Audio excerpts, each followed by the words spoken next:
वार्ता में आने के लिए आज की प्रेस वार्ता जो है, जो हमारे मुख्य प्रवक्ता श्री सुनील सेठी जी लेंगे, वो डेली वेजर्स का जो मसला है उसके ऊपर बात की जाएगी, और जो रेडिकलाइजेशन जिसको कहीं ना कहीं डायरेक्टली अभी एक हवा दी जा रही है कश्मीर के अंदर, उसके ऊपर आपके साथ हमारे मुख्य प्रवक्ता श्री सुनील सेठी जी बात करेंगे। डॉक्टर ताहिर चौधरी और मैं डॉक्टर अभिजीत जसरोटिया भी इसमें रहूंगा। साथियों, आज की इस प्रेस वार्ता में आपका स्वागत है। जैसा कि आप जानते हैं कि कश्मीर एक मुश्किल दौर से निकला है और अब शांति की तरफ तेजी से बढ़ रहा है। तकरीबन शांति कश्मीर में आई है, लेकिन कश्मीर ने वो दौर भी देखा है कि जब रेडिकलाइज किया गया सोसाइटी को, और रेडिकलाइजेशन के नाम के ऊपर वहाँ पे थिएटर्स को बंद किया गया, वहाँ पे माल नहीं बनने दिए गए और ऐसी चीज़ें की गई जिससे कि मॉडर्न सोसाइटी बनने में कश्मीर को जो है वो रोका गया, और कहीं ना कहीं कश्मीर को धकेला गया वापस उस युग में। यहाँ की रेडिकलाइजेशन जो है वो मेन पॉइंट था, मेन प्लेयर था। आज एक बड़ी लंबी लड़ाई लड़ने के बाद, एक स्थायी शांति की तरफ मजबूत कदम उठाने के बाद, हमें ये लगता है कि पाकिस्तान में बैठे हुए जो सेपरेटिज्म के और मिलिटेंसी के आका हैं, उन्होंने फिर से नया पेतरा चला है और अब दोबारा से कोशिश की जा रही है कि कश्मीर की सोसाइटी को रेडिकलाइज किया जाए, कश्मीर के समाज को फिर पीछे की तरफ धकेला जाए। उसके लिए अलग अलग मुद्दे उठाए जाते हैं, कभी वो प्रेस के माध्यम से, कभी वो अदालतों का इस्तेमाल करके, कंप्लेंट्स फाइल करके,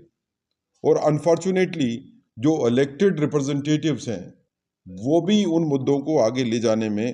एक बड़ा रोल जो है उनका भी नेगेटिव रोल हमारे को दिख रहा है, कि जिससे सोसाइटी की रेडिकलाइजेशन जो है उसको बढ़ाने की कोशिश है। भारतीय जनता पार्टी ये समझती है कि कश्मीर का भविष्य दृढ़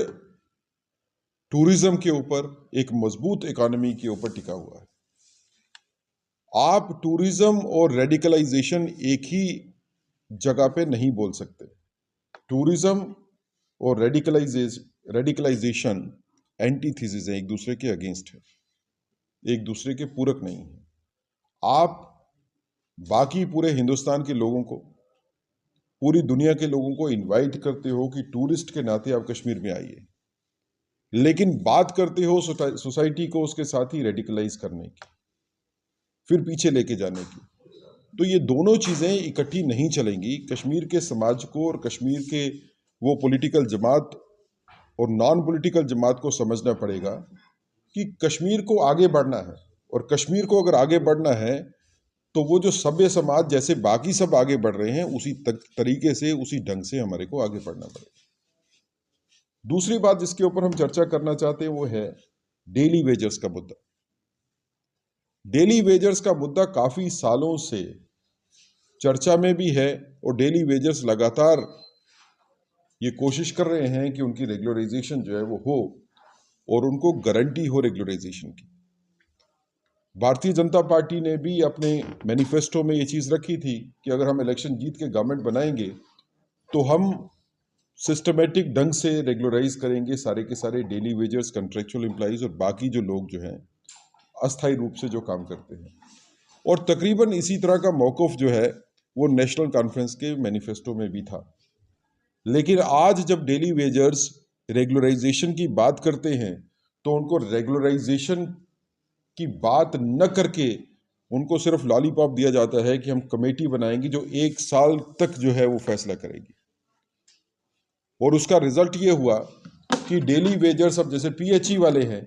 वो थ्रेट करते हैं कि हम हड़ताल कर देंगे। आप समझिए कि पीएचई वाला डेली वेजर अगर हड़ताल करता है तो पूरी की पूरी सोसाइटी को कितना नुकसान होगा, कितनी कष्ट जो है वो सोसाइटी को झेलने पड़ेंगे। तो Bharatiya Janata party national conference government को कहती है कि आप इन डेली वेजर्स के साथ इमीडिएटली वार्ता कीजिए। पीएचई के डेली वेजर्स जो एजिटेट कर रहे हैं और कहते हैं कि हम हड़ताल करेंगे, इससे पहले कि डैमेज हो जाए, इनके साथ बातचीत होनी चाहिए। और जो आपने मैनिफेस्टो में कहा था कि आप एक एक्ट पास करोगे रेगुलराइज करने का, उसको एक्ट को पास कीजिए। इसको ठंडे बस्ते में डालने की कोई ज़रूरत नहीं है, और ये लोगों की आकांक्षाओं के खिलाफ है। तो एक जो कोशिश की जा रही है भारतीय जनता पार्टी की तरफ से, भारतीय जनता पार्टी की सेंट्रल गवर्नमेंट की तरफ से, एलजी एडमिनिस्ट्रेशन की तरफ से, कि जम्मू कश्मीर में स्थायी शांति की स्थापना हो, टूरिज्म को बढ़ावा मिले, इंडस्ट्री यहाँ पे एस्टेब्लिश हो, इन्वेस्टमेंट्स यहाँ पे आए, उसको कहीं ना कहीं धक्का लगाने की कोशिश जो है वो लगातार रूलिंग पार्टी की तरफ से की जा रही है। हमें इस बात के ऊपर भी बड़ा अफसोस है और गंभीर चिंता है कि मंत्रीगण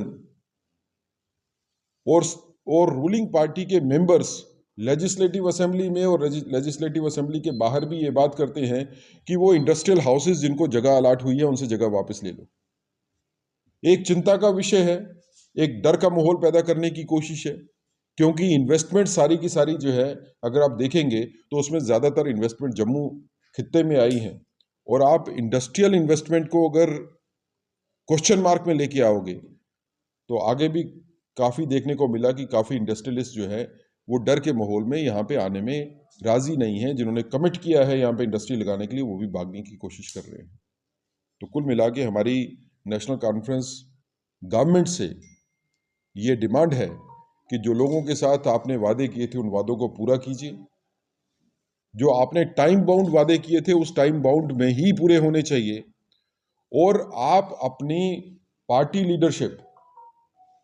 आपके एमएलएस और आपके बाकी जितने लीडर्स हैं उनको कहिए कि कश्मीर की सोसाइटी को रेडिकलाइज करने वाली कोई बयानबाजी न करें, और ऐसे बयान भी ना दें कि जिससे इन्वेस्टमेंट जो आई है जम्मू कश्मीर में वो जम्मू कश्मीर से इन्वेस्टमेंट जो है वो वापस हो जाए।